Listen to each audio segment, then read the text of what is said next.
अगर वहां पर कोई मौजूद था तो बस हरिया, जो कि अब एक भेड़िए में बदल चुका था। सुमन के बालों को पकड़कर घसीटते हुए वो जंगल के बीचों बीच एक जगह पर ले जा रहा था। अगली सुबह गांव में। अरे भाई, पता नहीं क्या बात है, अपने गांव का हरिया किसान और उसकी पत्नी सुमन दोनों गायब हैं। दोनों का कोई अता पता नहीं। अरे कैसी बातें कर रहे हो भाई, ये कब हुआ है? अरे पूरे गांव में खबर फैली पड़ी है। कल रात को दोनों खेत की तरफ जा रहे थे, लेकिन लौटकर आए ही नहीं। तो हो सकता है अपने खेत पर होंगे। पूरा गांव ढूंढ कर आया है भाई। जानते हो क्या मिला वहां पर? क्या हुआ भाई, क्या मिला? बताओ हमें, क्या मिला? अरे हरिया की पत्नी सुमन के कपड़े पड़े हुए थे। शरीर का एक एक कपड़ा फटा हुआ झोपड़ी के बाहर पड़ा था, लेकिन दोनों पति पत्नी का कोई पता ठिकाना नहीं था। अरे भाई, लेकिन उसका जो दोस्त है ना रामू किसान, उससे पता करके आते हैं ना। अब तक तो दोनों साथ ही खेत पर जाया करते थे। हाँ, हमें उसके घर जाना चाहिए भाई। चलो वहाँ चलते हैं, चलो। वो सारे लोग रामू के घर पर पहुंचते हैं। रामू अपने घर के बाहर बैठकर हुक्का पी रहा था। आज सारे के सारे लोग टोली बनाकर मेरे घर क्यों आ रहे हैं? क्या कोई मर गया क्या भाई? अरे कैसी बातें कर रहे हो? तुम्हारा सबसे अच्छा दोस्त हरिया और उसकी पत्नी गायब है और तुम यहाँ बैठकर हुक्का पिए जा रहे हो हैं? रामू ने अजीब सी नजरों से उन सब गांव वालों की तरफ देखा, जिसकी वजह से वो लोग एक बार के लिए डर गए। गायब है? अरे गायब नहीं है, मुक्ति मिल गई है। उन दोनों को मुक्ति मिली है। इस दुनिया में आकर हर इंसान पाप करता है और उसे उसके पापों के लिए मुक्ति मिलना बहुत जरूरी है। अरे ये कैसी बहकी बहकी बातें कर रहे हो भाई, हैं? और इसका चेहरा अजीब सा क्यों लग रहा है? लगता है दोस्त के मरने का गम बैठ गया है। पागल हो गया है शायद ये पागल। ये बात सुनते ही रामू चीख कर जोर से चिल्लाते हुए कहता है, पागल मैं नहीं हूँ, पागल तुम सब हो। और ये शैतानी जंगल अब तुम में से किसी को नहीं छोड़ने वाला, सबको खा जाएगा। याद रखना मेरी बात। शैतानी जंगल? कैसा शैतानी जंगल? लगता है रामू पागल हो चुका है। हमें यहाँ से चलना चाहिए भाई। चलो। तभी रामू की पत्नी बाहर आती है। नहीं, आप लोग इनकी बात का बुरा मत मानिए। 2 दिन पहले हरिया के साथ खेत पर गए थे। जब से वहाँ से आए हैं तब से ऐसी ही बातें कर रहे हैं। भगवान जाने ऐसा क्या देख लिया उन्होंने, खेत में कुछ भी बड़बड़ाते रहते हैं। लेकिन गांव के लोगों ने कमला की कोई बात नहीं सुनी और वो सब वहां से चले गए। रात अब धीरे धीरे ढलने लगी थी। तभी अचानक किसी ने धीमी सी आवाज में रामू को पुकारा। रामू, आ जाओ, मैं तुम्हारा इंतजार कर रहा हूँ। और सुनो, अपनी पत्नी को साथ लेकर आना, नहीं तो काम अधूरा रह जाएगा। ये आवाज सुनते ही रामू के चेहरे पर शैतानी मुस्कुराहट आ जाती है। वो धीमे कदमों से अपने घर के अंदर आता है। क्या हुआ? तबीयत ठीक है ना अब आपकी? मैं तुझे अपने साथ खेत पर ले जाने आया हूँ, चल। मैं तुम्हारे साथ कहीं नहीं जाने वाली। मुन्ना गहरी नींद में सो रहा है और उसे अकेला छोड़कर मैं तुम्हारे साथ खेत पर नहीं आ सकती। वैसे भी तुम्हारे उन खेतों में भगवान जाने कौन सा राक्षस घूम रहा है, मुझे तो डर लगता है। रामू गुस्से में दांत पीसता अपनी झोपड़ी से बाहर आ जाता है और कमला गहरी नींद में अपने बच्चे के साथ सो जाती है। तभी अचानक रात को रामू की झोपड़ी के ऊपर एक साया वही गाना गुनगुनाते हुए घूमने लगता है जो हरिया के मोबाइल में बजा करता था। मैं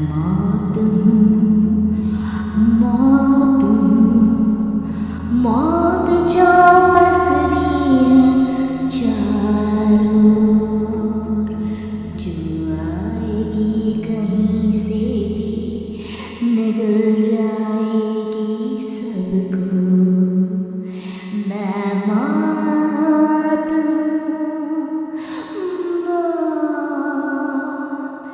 अब मैं छोड़ूंगी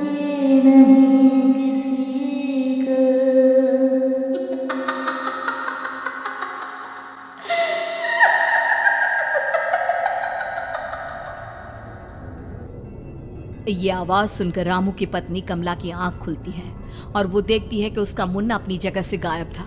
कमला चीखते हुए बाहर दौड़ कर आती है। वहां पर उसने देखा कि रामू ने अपने बच्चे को झोपड़ी के बाहर एक पेड़ से उल्टा लटकाया हुआ था और उसका बच्चा चीख चीख कर रो रहा था। वहीं दूसरी तरफ एक साया बच्चे के ठीक नीचे आग जलाकर उसके चारों तरफ हैवानों की तरफ नाच रहा था। छोड़ दो मेरे बच्चे को। अरे क्या कर रहे हो तुम? शर्म नहीं आती तुम्हें अपने ही बच्चे को इस तरह मौत के हवाले करते हुए? अपना बच्चा? किसने कहा ये मेरा बच्चा है?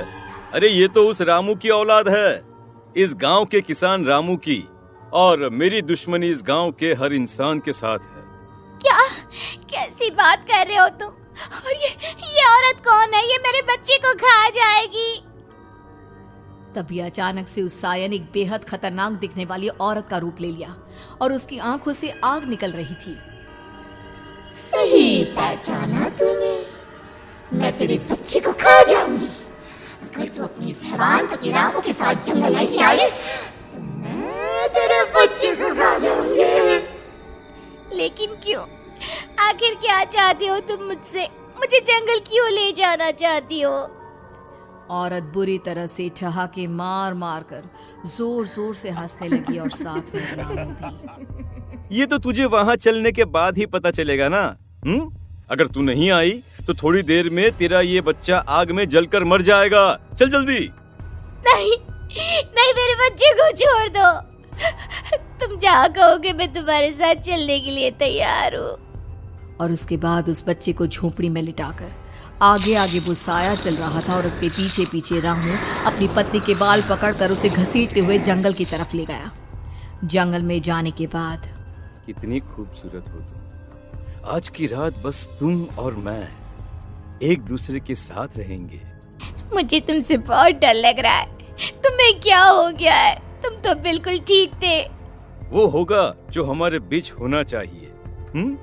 तो आओ अपने आप को मेरे हवाले कर दो। कमला ने डर की वजह से अपनी दोनों आंखें कसकर बंद कर ली थी। रामू ने बुरी तरह से चीख कर कमला से कहा, आंखें खोलो अपनी और मेरी तरफ देखो। कमला ने जैसे ही अपनी आंखें खोली उसने देखा कि रामू एक खतरनाक खूनी हैवान में बदल चुका था। कौन हो तुम? जाने दो मुझे। क्या चाहते हो मुझसे? वही जो एक आदमी एक औरत से चाहता है। मैं तुम्हारा पति रामू नहीं, बल्कि इस जंगल का एक भेड़िया हूँ, और आज की रात तुम्हारे खून से अपनी प्यास बुझा जाऊं। और उसके बाद वो जंगल कमला की दर्दनाक चीखों से गूंज उठा। अगली सुबह कमला के कपड़े भी जंगल में उसी तरह पाए गए जैसे कि सुमन के पाए गए थे। इस घटना के बाद पूरे गांव में दहशत का माहौल था। अपने माँ बाप की मौत और गांव में हो रहे इस तरह की घटनाओं की खबर सुनकर किशन शहर से गांव लौट आया था। अपने माँ बाप की बेदर्द मौत की वजह से वो बहुत परेशान था। तभी अचानक उसे अपने घर में खाट के नीचे पड़ा हुआ वो मोबाइल फोन मिला जो उसने अपने पापा हरिया को गिफ्ट किया था। अरे कितने प्यार से पापा के लिए मोबाइल फोन लेकर आया था। इसे एक दिन भी काम में नहीं ले पाए। और आखिर कौन है जो गांव में इस तरह की हत्याएं कर रहा है? क्या है इन सब के पीछे? क्या है? मुझे पता करना ही होगा, वरना एक दिन पूरा का पूरा गांव खाली हो जाएगा। इस गांव में एक भी जिंदा इंसान नहीं बचेगा। गांव के लोगों की मदद करने के इरादे से किशन अपने गांव से दूर एक दूसरे गांव में बहुत बड़े तांत्रिक के पास मिलने के लिए गया।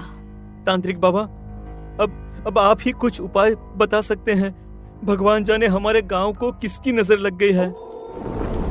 नजर नहीं लगी है, किसी ने तुम्हारे गांव को बद्दुआ दी है। किसी सताई हुई आत्मा का प्रकोप है और अब वो पूरे गांव में किसी को नहीं छोड़ेगी जब तक उसकी आत्मा को शांति नहीं मिल जाती। अरे लेकिन ऐसा कौन है बाबा? किसकी आत्मा है और कैसे मिलेगी उसे शांति? मौत है, मौत कहीं से भी आएगी और सबको निगल जाएगी। इससे बचने का सिर्फ एक ही उपाय है, लेकिन उस उपाय को करना आसान नहीं होगा। जो भी उस उपाय को करने की कोशिश करेगा उसकी जान जा सकती है। भले ही मेरी जान चली जाए, लेकिन मैं अपने गांव के लोगों की जान बचाने की पूरी कोशिश करूंगा बाबा। तो ठीक है फिर, अगली अमावस की रात जैसा मैं कहता हूँ वैसा ही करना। अमावस की रात तांत्रिक के बताए अनुसार किशन अपने साथ केरोसिन लेकर जंगल की तरफ चल पड़ा। उसके हाथ में देवी के मंदिर का सिंदूर भी था। किशन जंगल के बीचों बीच पहुंचा। ये देखकर उसकी आंखें फटी की फटी रह गई। वहां एक उबलते पानी का तालाब था और कई लोगों की लाश लटक रही थी। किशन के माँ बाप की लाश भी वहीं थी। माँ, बापू, क्या हो गया? ये क्या हो गया? तभी वहां पर एक औरत और आदमी आते हैं। उन्हें देखकर किशन चौंक जाता है। गोपाल काका, आपकी तो 5 साल पहले मौत हो गई थी। और निर्मला काकी, आप? हाँ, मौत तो हो गई थी, लेकिन तुम ये नहीं जानते कि हमारी मौत कैसे हुई थी। क्या कहना चाहते हैं आप? कुछ नहीं, बस ये जान लो कि अब इस गांव में कोई जिंदा नहीं बचेगा। लेकिन क्यों काकी? क्योंकि 5 साल पहले इन गांव वालों ने मुझे डायन बताकर पत्थर मार मार के मार डाला। मेरी कोई गलती नहीं थी। गांव का एक बच्चा क्या लापता हुआ, सारा इल्जाम मेरी पत्नी पे डाल दिया। और जब मैंने निर्मला की जान बचाने की कोशिश की तो मुझे भी मार डाला।